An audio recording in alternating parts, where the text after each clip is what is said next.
But today, we're going to talk about information that you gather in the field, what confirms, conflicts, and causes pivots. So the first thing we've got to realize is we're out there interviewing real people.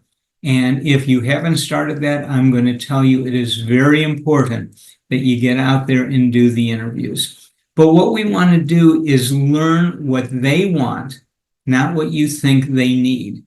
More businesses fail because the business entrepreneur feels that they know more about what their customer wants than their customer knows. And that is never the case. So it is really important that you find their pay points, their pain points.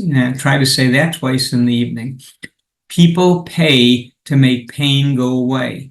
So the better that you can identify what's going on with your potential customer, the better your business will be. But remember, it's all about them. It's not about you. I have seen so many people go into interviews and they do what we call show up and throw up. They want to tell the potential customer everything they've ever done in their life, everything that they've designed into the product or service, and thinks that's going to help them sell. That is the furthest thing from the truth. What you have to do is you have to find out what they want, and you have to listen to what they have to say. As somebody once told me, God made 2 ears and 1 mouth. You should use them in that proportion. So when you're out listening to people, when you're doing interviews, here's what I suggest. I suggest you listen for any statement that starts with the word I, or if it's a little bit larger company, with the word we. When somebody says, we want, we wish, we don't like, we are frustrated by, whatever they say after those opening words is pure gold. They're telling you how to build a successful product or service. They're telling you exactly why they want to buy, and they are giving you a list of all of the values that they perceive will help them make a decision to put money in your pocket. So to me, if you can ever record an interview, and a lot of people will let you do it, take that recording, have it transcribed by one of the many free engines out there that'll do it, and then search for the word I or we. And you will then find in that transcription all of the secrets that you need. If you can't record it, that's understood. But just go ahead and capture the information. Think about it during the interview. Write down what you can, because it is pure gold, and that is going to be very important to you. Now, there are 4 kinds of people that you are going to have to understand when you are out looking for money or business. The first kind are users. These are people who will actually use your product or service. They are concerned with one thing and one thing only: improve my life. Now, in small companies, the users and the buyers may be the same person, but in many organizations that you're going to sell, they are 2 totally different groups of people. Buyers are only interested in how you're going to improve their outcomes. So in other words, if I'm a teacher and you're selling me a system to help me organize my class, the teacher says, what can you do to help me have more time to teach? Because that's going to improve my life. But the teacher cannot buy the software. So the administration that can buy the software says, hey, we are not so concerned about improving the teacher's life. We want to know, what are you going to do to reduce turnover, to help us increase retention? Those are the outcomes that they want. Now, there are also influencers. Influencers aren't going to buy, they aren't going to use, but they can help make the sale. So taking the same example, there are magazines that are written for school systems. And if you can get one of the authors to write an article about how good your system is, that's going to influence people to check it out and maybe even buy it. But let's take something that's maybe a little closer to home. Baby food. I love thinking about baby food. The users are the babies. They cannot buy, they cannot make decisions of what to buy, but they can have an impact on what mom and dad buy. If you feed them split pea, which is something I hated, and they spit it up and won't eat it, wow, that's telling you they don't like it. If you give them applesauce and they can't wait for the next spoonful, that's telling you they love it. Now, for the parents, what do they want? They want the outcomes. They want their child to be healthy. They want the child to gain weight. They want the child to continue to grow. So when they watch the child's reaction to peas versus applesauce, they're going to be thinking about which one is going to do the most to help the child grow. But they aren't quite the influencers that they'd like to be. So they read Parent Magazine. They listen to what the pediatrician says. They look at advertisements. They might go to a Consumer Reports.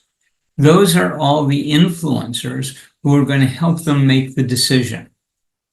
Users want you to improve their life. Buyers want you to improve their outcomes. And influencers want you to improve their reputation. And you do that by delivering on your promises, because then they become famous for recommending the newest and greatest thing, and people take that and love it. Now, for some of you, you're actually going to out, and you're also going to talk to investors. Investors are not going to use your product. They're not going to buy your product, and they probably are not going to influence the purchase from by anybody else. All they want is you to improve their return. So when you're talking to investors, remember that what you want to do is show them how they're going to get their money back and make even more money. So this is all part of trying to gather information, which we're going to talk about how to use a little later in the session. But first, you got to gather the information.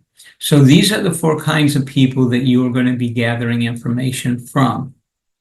As you talk to them, I think it's very important to listen for the egos and the fear and the greed and the hope that come during the conversation. These emotions, which I like to refer to as E, F, G, and H, are going to tell you an awful lot about what people want out of a solution. For example, some people might want everything having to do with their ego, with their self-image. How are you going to help me feel better? What is this going to do to help me live a better life? Are you going to sell me a car that people are going to look at and say, this guy has made it? That's all ego. Negative results are what fear is all about. If you don't use this, you will be sorry. It's going to harm you in the future. If you do A, B, and C instead of what I'm suggesting, you might have a heart attack. You might get run over by a car. Whatever it is, fear is something that is really a big driver. And if you hear people saying, look, I'm terrified that if I don't have a way to X, Y, or Z, that's what they want, and that's what they'll pay for. Greed is financials. I could have said financial, but I already had an F word, so I needed a G word that would sound something like money. So it was greed. There are some people, they're only interested in the bottom line. How is this going to affect my income? How's this going to affect my ability to pay for things? And when they are listening to you, these are probably buyers as opposed to users, they're going to be talking about, what's this going to do to help my bottom line? What's this going to do to reduce expense? What's this going to do to increase income? And then there's hope. Hope often comes with charities, with the not-for-profits. These are people who want to help the world be better. And they're going to say things like, I hope that what you are giving us will help us help many more people. It will give us the foundation for expanding our ability to do the good that we want to do. And what you want to be doing is listening to all this, capturing these notes, because later on, after you've got your product developed, after you've got your service ready to go, it's understanding the emotions that people used early on, which is going to turn around and be the way you sell them. So somebody who is very concerned that, hey, if I don't have enough money to retire on, I am not going to be able to live well, and that's a big negative, and you happen to be in the investment world, well, sell to that negative. Say, you are absolutely right. If you don't start saving now, if you don't use compounding, you may run out of money before you run out of years. I'm here to help make sure that doesn't happen. So I've listened to the fear. I've used it to develop my pitch, and then I make sure I feed it back to them when I'm going in to sell. And it's the same for all four of these. You want to think about them, you want to listen for them, take notes on them, and then use them to call back and sell people on buying whatever you have. Now, in order to gather this information, you are going to do interviews. One of the problems I see with a lot of small business owners is they lead the witness. In other words, they'll come up and they'll say to somebody, hey, I'm selling sleep medication. Do you have trouble going to sleep at night? And all of a sudden, the person that you're interviewing says, I'm not talking to you about my sleep habits. You're out of your mind. And that's the end of the conversation. What you want to do is get into a conversation without introducing your product or service, without suggesting where they go, but by asking open-ended questions. So, for example, if we go back to the teacher example I used earlier, you might say to the teachers, tell me about your day. Tell me what is the most frustrating thing that happens in your day.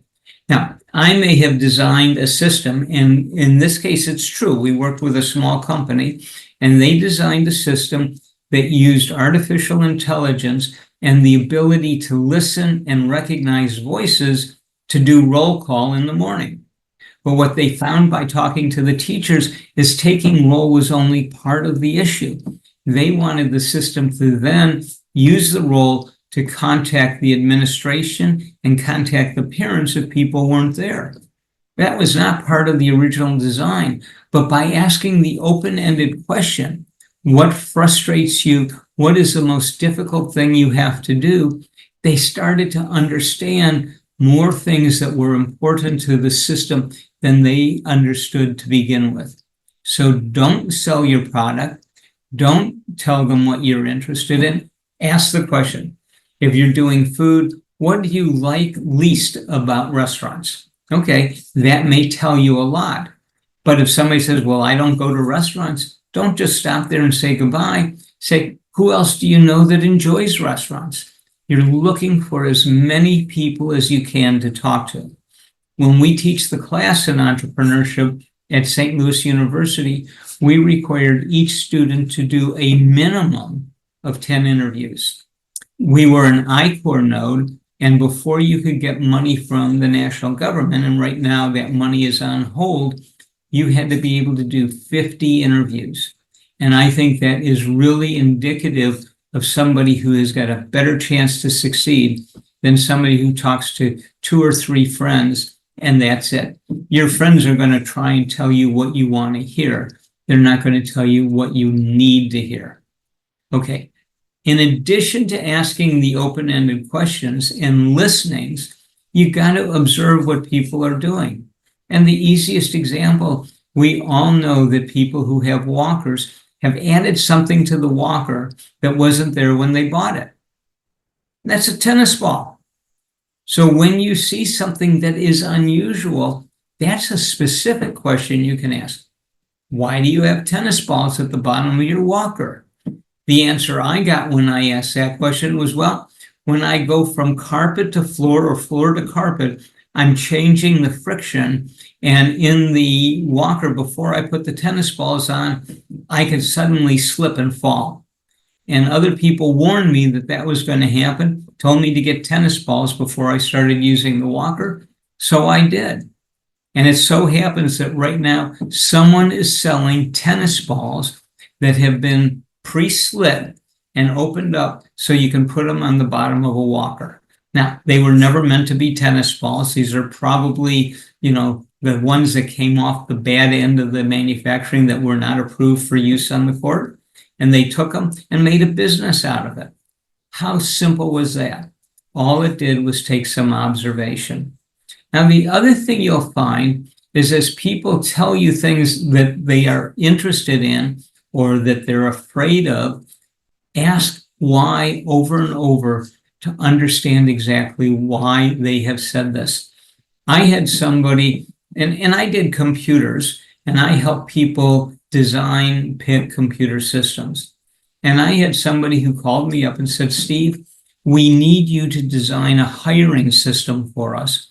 Our turnover is so great that we don't have enough time to do the interviews, hire, train, and get new people going in one day. So we need a computer system to do that. Well, I immediately knew that was probably the wrong answer. So I asked the simple question, why do you have so much turnover? Well, the president of the company was confused by the question. So he leaned forward, looked at me and said, because people quit? And I said, no. I get it. People are quitting, but why are they quitting? He didn't know. So what we did is we started interviewing some of the people who had quit. And what we found out is they were paying about 15% under scale for their area. So what was happening is they were hiring the chronically unemployed when they hit bottom and were willing to work for anything to get out of the sewer. They'd give them a job, teach them to show up every day, teach them a skill, and by the end of the first year, they could go anywhere else in the community and get a 15% increase. So I said to him, you don't need a new computer system. What you need is to pay people more. And his first reaction was, well, we can't. And again, I used the same question. Why? He said, well, we have these different patterns and you have to be within this scale and we can only pay between. And I told him, stop. Do you have any idea what turnover costs? And of course, his answer was no. So I asked him, please, over the next 3 or 4 days, calculate what it costs to handle all the turnover, to do the interviews, to put the advertisements in the paper, to train people, everything that goes into it. Well, I came back to see him and he said, Steve, if we could cut the turnover, I could afford to give everybody in the whole company a raise. So what we did is we decided to start people at the same level because we knew that those were the people who wanted to get out of the gutter and move forward. But after they had been there for a month and showed up every day, they'd get a bump. After they'd been there 2 months, started to learn a skill and were working, they'd get a bump. 3 months in, when they were really getting going, they'd get a bump. We kept saying thank you and good job to people that had never heard that before. They were thrilled. By the end of the year, they were making the same or a little more than scale in their area. And I saw the president at an industry meeting about a year later. And I went up and I said, so what's happened to turnover? He said, 0. It's down to 0. He said, you solved the problem. And I said, yeah, all I did was ask you why. You solved the problem by telling me what the underlying problems really were. And we attacked them instead of building a computer system, because if you automate garbage, all you get is faster garbage. So use the 5 whys, as somebody once called them, and ask why over and over again until you get to the bottom of what's going on. And as I've said multiple times already, listen more than you talk. Ask the question, let the person go through the comments. They are going to give you pure gold. And all you have to do is give them the opportunity, and then you will be able to hear from them exactly what they need. Now, somebody wrote, will we receive the replay? Yes.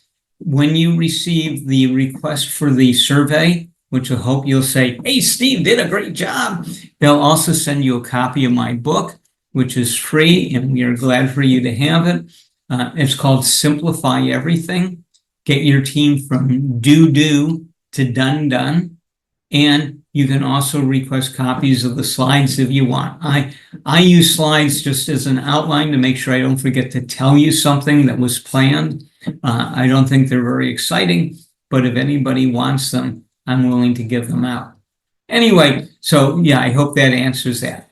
Now, as you ask the follow-up questions, along with the why, it's why did you say something? Why do you do something?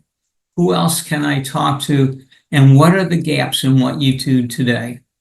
That last one is really critical because they already have an alternative to whatever you're selling, and that's to do nothing.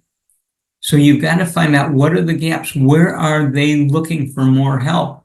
And they're going to tell you not only what they'll buy, but how to design the system. You can't get better input than that. So ask the questions, ask why over and over again, and find out what's happening underneath what they seem to tell you. Now, in starting an interview, people are somewhat leery, especially when somebody says, hey, can I talk to you about my business?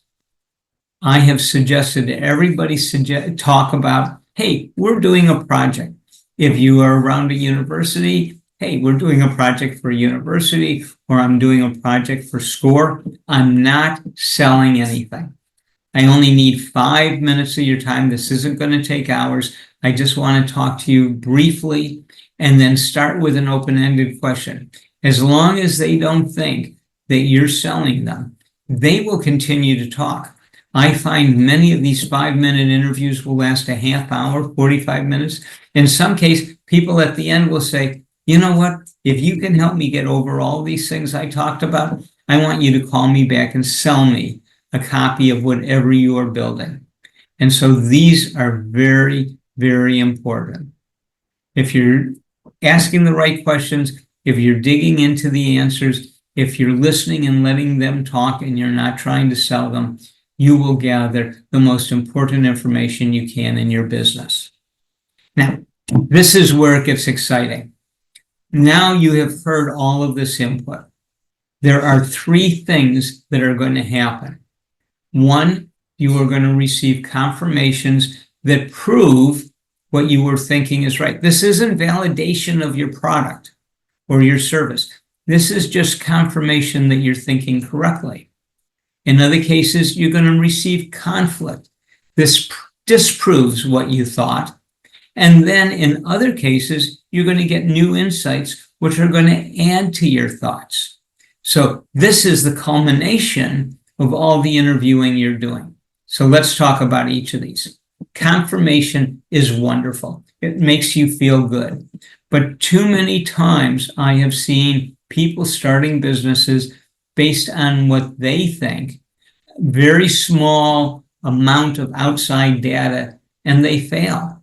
So if you can go out there and interview 25 to 50 people and you know you're on the right track, that is a real positive. That will give you confidence. And by the way, if you're going for investment capital, that'll give your investors confidence as well.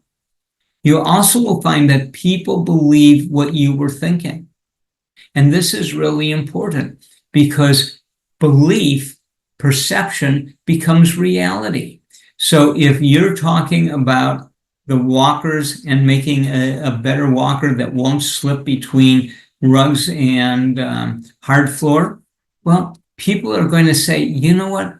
That's exactly what I want. I hate the look of the tennis balls on the bottom. And oh, by the way, I wish I had handbrakes on it.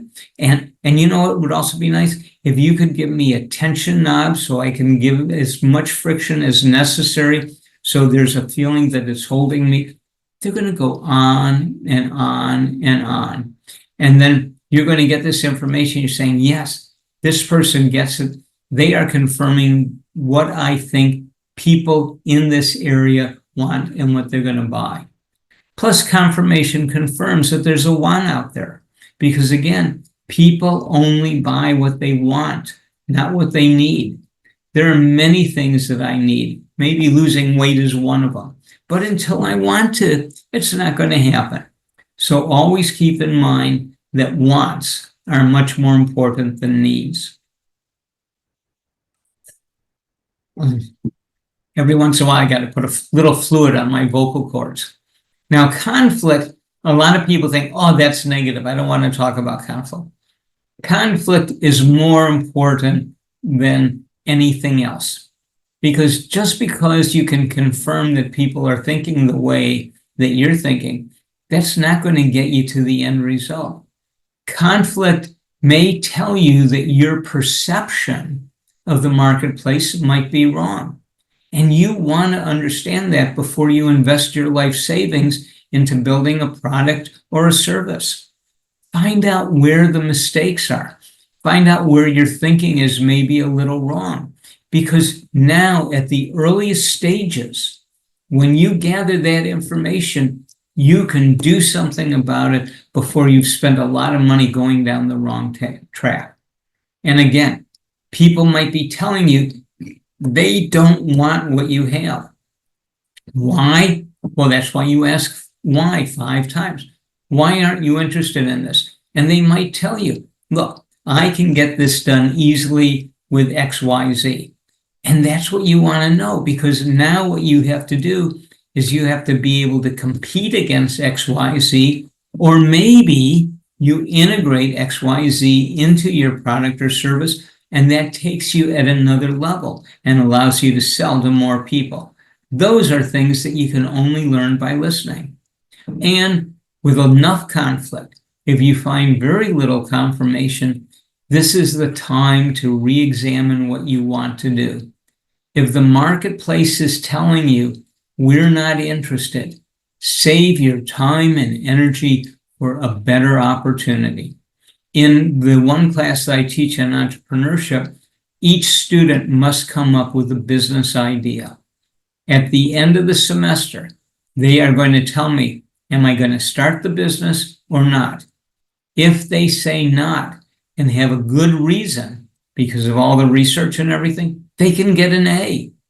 This is what I wanted them to learn. I wanted them to learn that it's okay to say, my idea didn't work. I had lots of ideas. Matter of fact, some of you may already know this. After I sold my business, I was hired by a little company you may have heard of called Boeing. And Boeing hired me for one reason, my ADD brain. They wanted me to generate 100 new business ideas every month. And that actually turned out to be pretty easy because I could call on all the engineers and scientists worldwide. There was so many things they were working on, so many opportunities. It was easy. The hard part was determining not could we do it, but should we do it?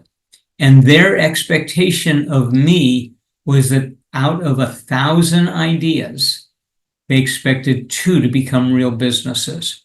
And they understood what it took and how many ideas we had to come up with and we had to throw out because they were not the ones that were going to win. They were not the ones that were going to solve our problems. And that was very important. And it was a fun thing to do in the meantime. Okay, so we've talked about anything that confirms, conflicts. So the other thing are new ideas. It is possible to improve on your idea without throwing it out. Maybe people are telling you things that will really allow you to improve, to change, or totally modify where you were going. If people are interested in some aspects, but want others, listen to them. Don't assume that you already have all the answers. Listen to what the marketplace is telling you. They are telling you what the right answers are. They're telling you which way to go. And then go back to the drawing board and see how to integrate or to change the idea to take advantage of this new input. One of the things that I do when I hear conflict, I have a notebook, and I've started a number of businesses. I had one major one that I ran for 38 years, and that's what's supporting me in retirement. Okay, and it is why I want to help as many people as I can. But I've had little businesses, some with long lifespans, some with short ones. But what they all had in common is we were trying to solve a problem that we originally felt the marketplace had, but then we got out and confirmed that the marketplace wanted that solved. And we also listened to how to expand those ideas to help others in the marketplace or to solve other problems we didn't know about. So we've had the confirmation, which means you feel good, but now we got the conflict and the new ideas. What do you do with it? It's called pivoting. Pivoting is very important. Some people think, Gosh, that's a negative. That means I didn't do enough work early on. No, it just means that you learned more once you got started. Conflict and new ideas give you new options. Pivoting takes advantage of all the things that you've learned. It's not a negative. It will help you succeed. It will help you make sure that your product is something that people want, not something that you think they need. So this is very, very important. Now, what I'd like to do is just ask a quick question. If you would, just put into the chat window, how many of you have done a minimum of, say, 5 to 10 interviews in getting ready to start a business? I'm just curious to see what's up. This isn't going to be scored, but I'd like to see. Okay, we got 2. We only have 1 person willing to respond. That's not very good. Here we go.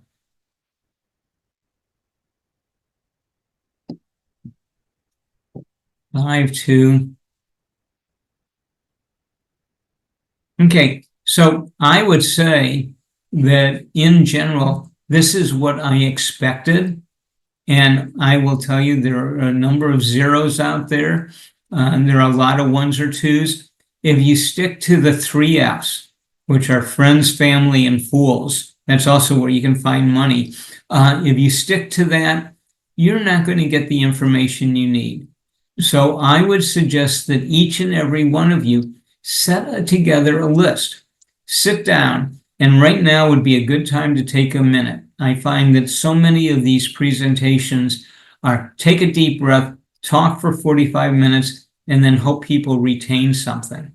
I would like each of you to take out a piece of paper right now and list 3 or 4 people that you would identify as users, 3 or 4 people that you would identify as buyers, and 3 or 4 people that you would identify as influencers. And let's make this list, because that will give you 9 to 12 people that you can go out and interview. So just take a minute now and write down 4 or 5 users, 4 or 5 buyers, 4 or 5 influencers.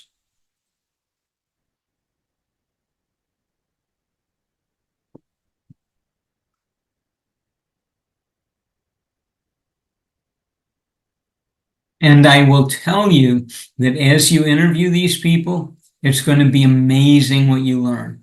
Each one is going to give you a different perspective. The more you can do of different kinds of people throughout the program, the more information you're going to get, and the better it's going to be for you. Okay, so now you've got a list of 9 to 12 people. I would like you to make a promise to yourself. I'm not going to follow up with you, but a promise to yourself.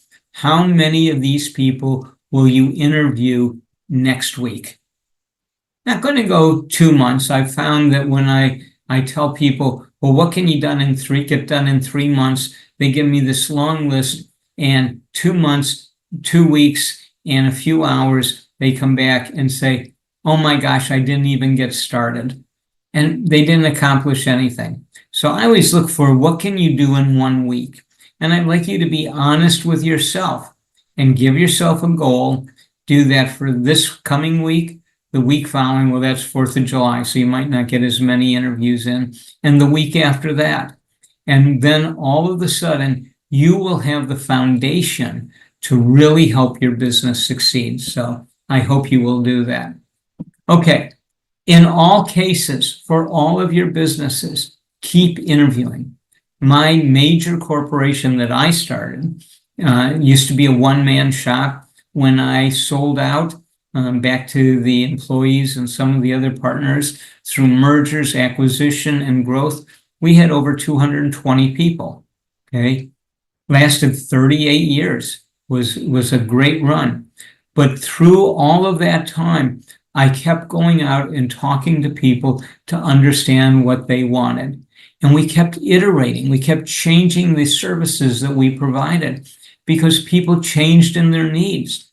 I started the business in 1976. There were no PCs out there.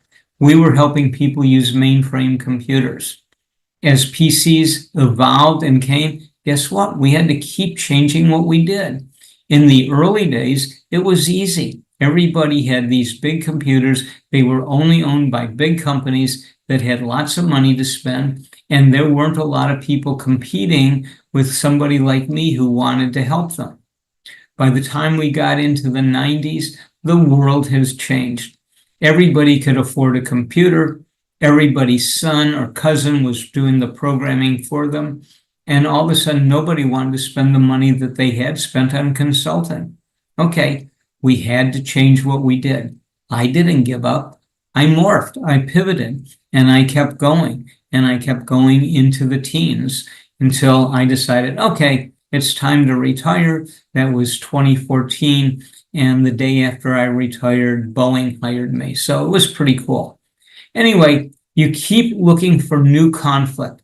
Never stop improving. Every time you go out to the marketplace, there is a new gap. There is something else that you can do that can help them. But always follow the customer. Don't think that because you've had early success, they're going to always follow you. Now, you may have some good ideas that they're going to want to buy into, but what I learned is most of the good ideas that they wanted to buy into, I got by delivering results to other people in the marketplace. When I delivered results, the word spread. People wanted to know, Steve, can you do that for me? I have heard from X, Y, and Z that you really help them get to the next level. And that's where you want to be. So keep interviewing, keep iterating, keep morphing, pivoting, whatever you wanted to do, and always follow what the customer wants. Okay, trying to pull all this together because I've now been talking for about 40 minutes, and I want to give you a chance to ask some questions. But what did you learn? What is of value to each type of customer? The users, the buyers, the influencers. What they tell you in I wish, I want, I need, the value statements they give you is how to sell them. But in that I wish, I want, I need, they're also going to give you requirements. And this is going to tell you how to build the solution. So the solution is built on the requirements. The sale is built mostly on E, F, G, and H, which are the emotions, and your ability to sell them that you're going to deliver what they want, not what somebody outside thinks they need. Now, I will tell you that having worked in my own business, the one for 38 years, and I'm continuing to start and have new businesses, successful companies are constantly pivoting. And that's some advice that people pay me a lot of money to get. And you're getting it for free, but I guarantee you it's worthwhile. You are constantly finding new things to do, new roads to go down, ways to improve what you're doing, and that's what keeps people buying. You're going to be adding new features. You're going to be adding things that people want. You're going to be fixing and filling gaps. What are they missing out on? What's not working? Where do they need some help? You're going to be expanding your customer base. You're going to be talking to all your customers and asking them who else can use this. And then you're going to go out and listen to those people, and that's listening to the market. And every one of them is going to help you improve your product and your service. But I guarantee if you go out there and listen, learn from you've been hearing, you will succeed. Okay, I don't want to keep boring you with any more of this. I will tell you, you are going to get the evaluation survey, and I hope that any of you are very nice and say, hey, this was a great program. We'd like Steve to do more. I do not believe that you have to fill up programs to the last minute, but I do want to give you a chance. Anybody that's interested, drop a question in the chat window, and I'll try and answer them. Are you going to get the slide? If you want the slides, what you have to do is send me a note. And you can reach me at Steve. I should actually put this in the chat window. Let me give you my email. steve.epner@scorevolunteer.org. Okay. And if you want the slides, or if you don't get them, just drop me a note. I'll be glad to send them to you. I don't spam you. I'm not going to email you after that, but it's just an easy way for me to make sure you get them. Could you explain who is an influencer again? Okay, influencers are people that don't buy, don't use, but influence the purchase decision. Now, on the computer side, it may not be an outsider. It might be the head of the computer department. And the head of the computer department says, well, I'd like to buy a solution that uses this kind of computer because those are the ones that we already use and it's going to be easy for me. So they become an influencer. And remember, the influencers are only interested in improving their reputation. So they want to make sure that whatever system gets picked is one that they can implement successfully. So that's what they're going to be pushing. An influencer could be an industry expert, could be somebody who writes in one of the newspapers or magazines. Anybody who your buyer is reading or listening to is an influencer. So, and again, please feel free to talk to me more. I love being able to help people do these kinds of things and would be glad to help any of you get through this any way I can. I have found business to be a lot of fun and I've always enjoyed it. Okay, well, that seems to be the list. I want to thank you all for spending time with me this evening. It's wonderful to do this, and I hope that you all have a wonderful day. Please contact score.org/St. Louis. If you have any trouble getting hold of me, they can get you to me. And you know what? Because you're a good audience, I'm going to give you a second email here. This is my personal email, and I would be glad to answer questions. Let's see, sepner@outlook.com. I would say, please, if you email me, remind me that you were in on one of my SCORE presentations, because I do get an awful lot of email, and some of it, if I don't know where it came from, it's really hard for me to give it a good answer. So once again, thank you all for spending almost 50 minutes with me. I hope you got something valuable out of this. And with my email address, if you have follow-on questions, please do give me a call, write me an email, and I will try and help you. Okay, do different online businesses who offer health services have different kinds of clients? Absolutely. Your health service may be one that only works with people with mental issues. It's more of a psychiatry. You may have an online health business that only works with people who have Crohn's disease because it's part support and part medical. You may have one that only has to do with teenage, growing up and all the crazy hormones.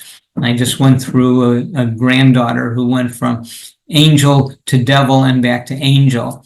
And wow, it would have been nice to have somebody explaining to me why that happens. I had only had boys myself. So there are many different ways, and don't confine yourself. That was one of the lessons I had at Boeing. I went into one research facility, and I can tell you about this. They were working on a paint they called isomorphic. Planes do not fly well if they have ice on the wings. So in the winter, you'll see they'll spray the wings off. Well, they thought if we could develop a paint that ice wouldn't form on, then that would be even safer. I thought, that's cool. Can you make that paint clear? And they said, why? We're putting it on airplane wings. I said, no, I want to put it on every headlight and every windshield in North America. And they were like, we never thought about that. So take off the blinders and look around you. There are many ways to improve your business idea and get many more things. Okay, can you talk a little about doing outreach to obtain interview prospects? Well, the best thing is to find people that you can talk to. We have in St. Louis a meeting once a week down in the Central West End where a lot of people gather, and they gather to talk about new businesses. And it's very easy to do 10 or 15 interviews right while you're there. If you want to know about food, maybe go to a Starbucks or go to a restaurant and ask people coming in or when they're leaving if they'd give you 5 minutes. And if the proprietor doesn't mind, you can get some really good information there. If you're trying to do something around schools, go to a parent-teacher meeting, go to one of their football games, find a couple of the teachers or administrators and talk to them there. Make it easy for them to spend a few minutes with you. Do we get really transparent, say that we are consulting, want to create a new product? No, I keep it, I'm working on a project. You want to not scare people. You don't want to lie. You are working on a project, but what you want is to get people to open up with you. Okay, my ideal clients are all types of people, all ages. How do I reach them? Well, you got to go out and look for them. I mean, if it's everybody, talk to everybody. But I would tell you that my goal has always been to find people who were in the areas that I was looking for. So I used to do a lot of talks to like the local chambers of commerce where, business owners would come for lunch and I talked to them about what was happening in computers. And then I'd ask them, what are your biggest problems with computing? And boy, would I get an earful. And that told me exactly what kind of services I could offer them. And like I said, my business grew and grew and grew. And it was just because I listened to what people wanted, and then I gave them exactly what they wanted, and they really appreciated that. Okay, with that, I think I'm going to just say thank you. I'm going to stop the recording, and I hope that everybody has a wonderful and a safe 4th of July. And with that, good night, have a great time, and contact me if I can do anything to help. See you all, and please do respond to the survey when it comes out.